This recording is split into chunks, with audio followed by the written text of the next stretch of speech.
ya desde el título promete una vuelta de tuerca muy interesante sobre esta cuestión que ahora vamos a definir y vamos a desarrollar, que es cómo transformar el síndrome del impostor en tu aliado. ¡Epa! No sé, ¿qué hacemos con esto? Bueno, lo usamos a favor nuestro. Bien. Esto que es una complicación habitualmente, que es una tara, vamos a trabajar en cómo volverlo nuestro... Como muchas artes marciales, a vos que te gusta el UFC, el MMA, que muchas veces hay que usar más la fuerza del ataque que... El sábado pelea de Korean Zombie. Es verdad. Así que estarás expectativa. No te diría mal programa. Dale. Vamos a hablar con ella, que es la autora de este libro. Está Ale Marcote con nosotros. Ale, ¿cómo estás? ¿Cómo están? Muy buen día. Qué placer hablar con vos, Ale, tengo tu libro en la mano en este momento.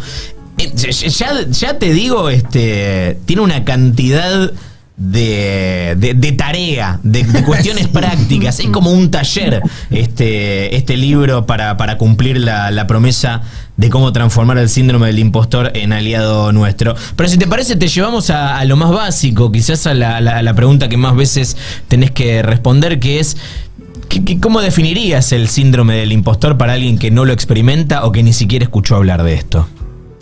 Bueno, lo más básico es que es la idea de que somos un fraude, ¿no? Ya te lo dice el nombre, esa idea de que no estoy a la altura de las circunstancias. Me llamaron a mí, pero en realidad se equivocaron y querían llamar a otra persona. O viste esa sensación de, ¿qué estoy haciendo yo acá? Toda esta gente es crack y yo no tengo nada que ver. Seguro que también se equivocaron o quizás no tenían a alguien a mano y me llamaron a mí. Eso es un poco exagerado. Pero tiene que ver con esa sensación. Y aunque parezca exagerado, hay muchas personas que lo piensan. Y quién sabe, alguno de ustedes, a mí me ha pasado también, ¿eh? Pero bueno, es esa idea de ser un fraude y de no poder ver nuestra participación en lo que logramos, ¿no? Viste, cuando te asignan un proyecto y te fue bien, o cuando te sacaste una muy buena nota en una materia, lo que sea, y uno dice, uy, pero es por suerte, o porque justo me tocaron las preguntas que eran fáciles, o porque se alinearon los planetas. Bueno, esto de darle el mérito a la suerte, a las coincidencias, a personas que conocemos, pero no a nosotros mismos, bueno, eso es súper clave en el síndrome del impostor. Entonces, atribuirle a un factor externo. Y también mucho miedo, y esto quizás también lo pueden identificar, el miedo a que me descubran, a que en algún momento se den cuenta, y ahí está súper relacionado el miedo a equivocarse o el miedo a fracasar, ¿no? Esto de, uy, si me equivoco o si me va mal, ahí seguro que se pone en evidencia que los estuve engañando a todos, ¿no? Entonces, estos son como los factores claves que pueden darnos una idea que podríamos estar sintiendo en este momento o en algún momento de nuestra vida este síndrome del impostor. Qué bueno que podamos hablar con vos de esto, Ale, sobre todo porque la autora del otro libro sobre síndrome del impostor no podía hablar con nosotros. No, mentira. Acá tenemos dos casos testigo, confesos, y tenemos uno que o no lo tiene o no lo reconoce o no lo experimenta actualmente. ¿Sabés qué? Quiero empezar por ahí. ¿El síndrome del impostor aparece en algún momento específico de nuestras vidas o se empieza a desarrollar en algún momento específico de nuestras vidas o puede aparecer en cualquier momento? Mira, puede aparecer en cualquier momento. En general tiende a ser situacional, no es que yo estoy todo el tiempo sintiéndome un fraude. Bueno, si ya es así y todo el tiempo y en cualquier situación me siento así, quizás ya es otro tema o más profundo, pero esto tiende a ser más situacional. Hay personas que lo registran mucho, y ahí me incluyo, en algún momento de cuando estás o en la escuela o mayormente en la universidad, ¿no? Cuando empiezan con otro tipo de desafíos a nivel académico, ahí muchísimas personas lo identifican, o cuando estás en el trabajo y te ofrecen cargos para los que de repente decís, no, esto es un desafío muy grande, es un salto muy grande. Cuando estás, lo que podríamos decir cuando te sentís un extranjero o extranjera en alguna situación, ya puede ser porque te fuiste afuera a otro país y sentís que no conocés la cultura, o también puede ser cuando cambias de carrera, algo que se está dando mucho, ¿no? Las personas que en algún momento cambiamos de carrera o nos metemos en ámbitos que no conocemos de la jerga, bueno, nos sentimos que no somos de ahí, esas situaciones tienden a ser mayormente las que disparan esto, pero no es que uno lo siente en todo momento. Y ahí te dije, y esto puede ser en un rango etario muy amplio, ¿no? Incluso lo sienten personas que ahí en el libro yo pedí testimonios, personas que hoy son CEO de empresas y en varios países, y bueno, y lo que me contaban es esto, bueno, cada vez que aparece un nuevo desafío y un salto, ahí vuelve esa sensación de si, bueno, estaré a la altura de las circunstancias, ¿no? Como que se va dando en distintos momentos de la vida. ¿Y esto puede exceder lo laboral y meterse, no sé, en lo afectivo?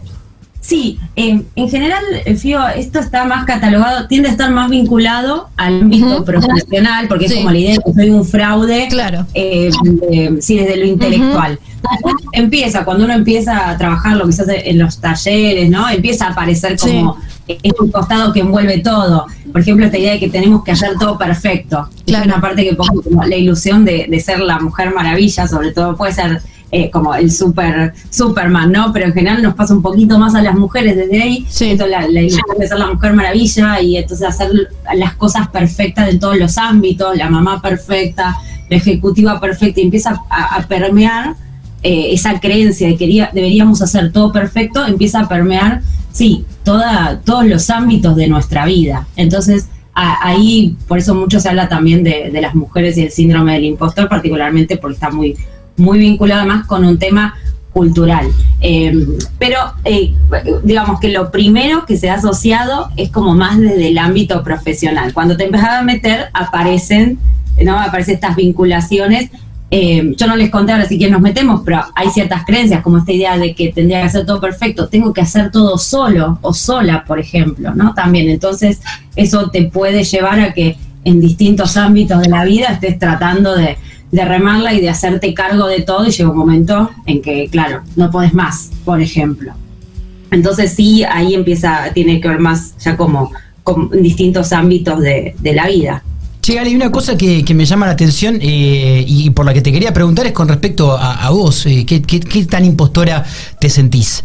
Ahora me siento bastante menos que lo que me he sentido durante muchos años. Por eso creo que llegué a escribir este libro. Claro. ¿No? Por supuesto que en el proceso de escribir aparece ahí alguna voz que te dice, ¿quién sos vos para escribir este libro? ¿No? Yo al cierre escribí algo sobre ese tema.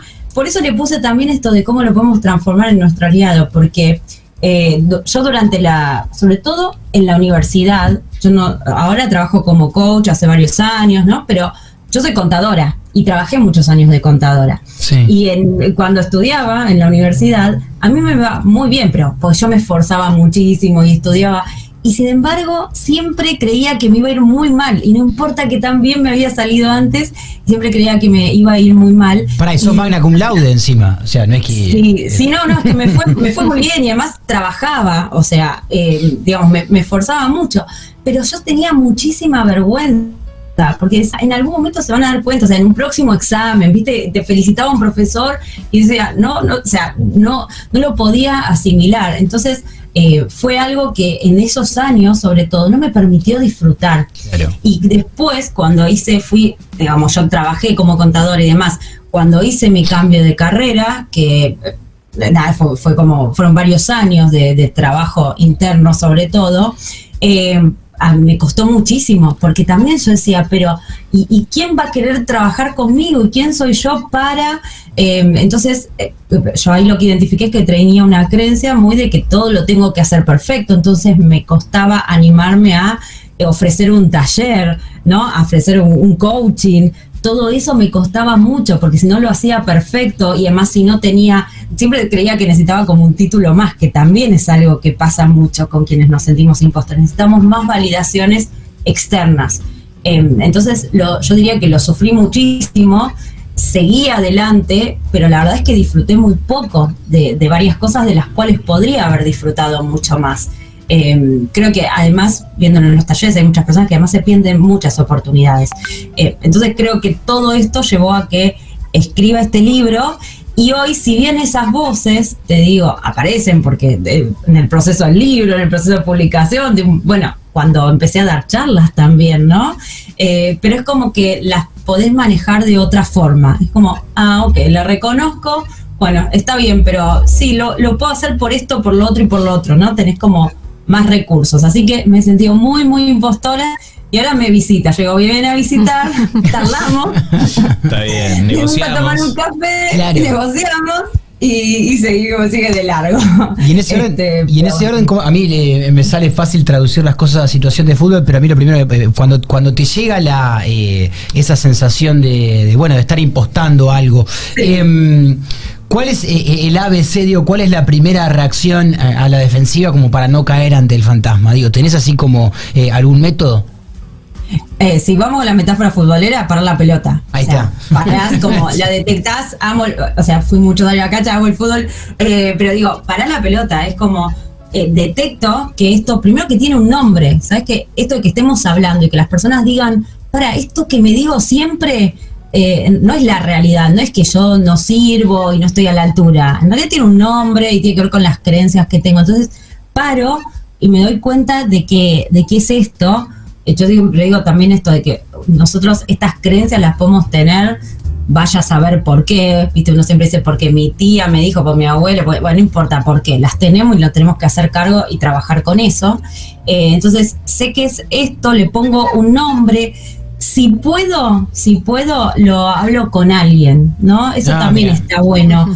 Porque el compartirlo, el hablarlo, ¿viste? El decir, ¿sabes qué? Eddie, Fío, resulta que me ofrecieron dar esta charla y yo digo, no puede ser. Y uno empieza a conversar, ¿por qué no puede ser? Pero si hiciste esto la otra vez, o no, lo que pasa es que tengo miedo de que me vaya muy mal, pero, y a ver, ¿y esto que hiciste la otra vez? ¿O qué crees que te faltaría para? Empezás a conversar y salís como de ese secuestro emocional, podríamos decir, ¿no? Esta primera emoción que te toma, además de que te paralizás muchas veces, ¿no? Claro. Es como, no puedo. Uh-huh.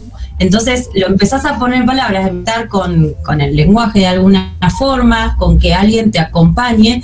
Vos sabés que eso es súper liberador. Se ve en los talleres, cuando las personas ven que lo puedo conversar y que puedo encontrar herramientas ahí, o mismo, no, este miedo que tenía, ¿sabés qué? Al final no es tanto, o en realidad lo tendría que practicar un poco más, pero puede salir.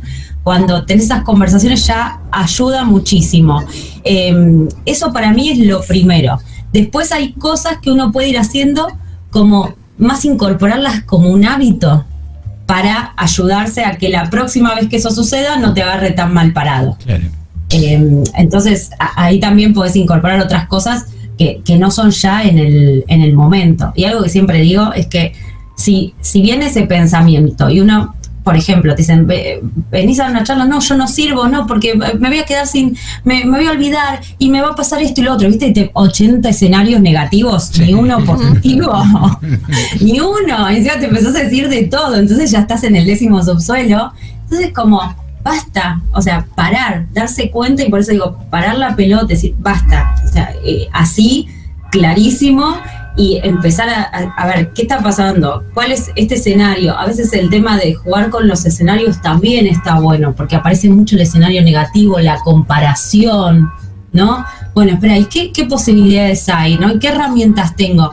Creo que el parar es fundamental, por eso el reconocerlo y el tener un compañero o una compañera que entienda de qué se trata y que no te diga, dale, estás exagerando, ¿no? Porque a veces la gente se piensa que es porque uno exagera o se está haciendo un teatro de que la está pasando mal y no cree realmente que pueda, por más que todo el resto cree que sí.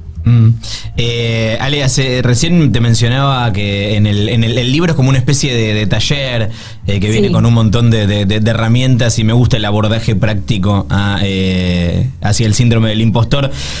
Hacenos un pequeño teaser, un anticipo de con qué herramientas se puede encontrar quien después de escucharte en esta nota vaya a buscar el libro para transformar el síndrome del impostor en nuestro aliado. Bueno, como lo decís, esa es la idea, que sea como un taller, porque hay parte conceptual, parte de ejercicios y además resúmenes visuales. Entonces, la idea es primero identificar qué es, como les decía, ¿a esto me está pasando a mí? ¿En qué situaciones me identifico yo? ¿En cuándo aparece? Primero eso. Después trabajar las creencias.